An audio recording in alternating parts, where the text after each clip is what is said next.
அஸ்ஸலாமு அலைக்கும். Welcome back to my channel. இன்னைக்கு நம்ம உருளைக்கிழங்கு வச்சு புதுசா ஒரு ஈவினிங் ஸ்நாக்ஸ் ரெடி பண்ணலாம்.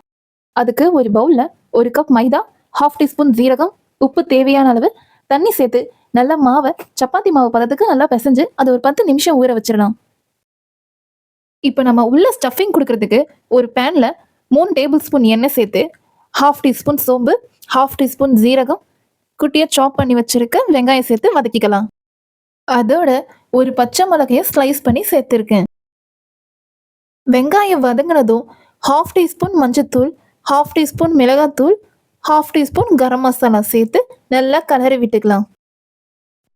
உப்பு தேவையான அளவு சேர்த்து நான் 2 உருளைக்கிழங்க வேக வச்சு மசிச்சு வச்சிருக்கேன். அதையும் சேர்த்து நல்லா கலரி விட்டுக்கலாம்.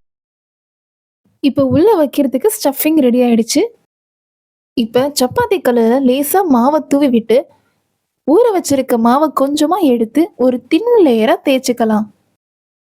தேய்ச்சி வச்சிருக்க மாவு மேல கொஞ்சமா ஆயில் ஸ்ப்ரெட் பண்ணிவிட்டு அது மேல இன்னொரு லேயர் வைக்கணும். இதே மாதிரி ஒரு 4 லேயர் ரெடி பண்ணிக்கோங்க. இதை இந்த மாதிரி மடிச்சு விட்டுக்கோங்க. இப்ப இது நல்லா தின் லேயர் வர அளவுக்கு தேய்ச்சி விட்டுக்கலாம். இந்த மாதிரி கட் பண்ணி நம்ம ரெடி பண்ணி வச்சிருக்க ஸ்டஃபிங்கை உள்ள வச்சு மடிச்சு விட்டுருவோம்.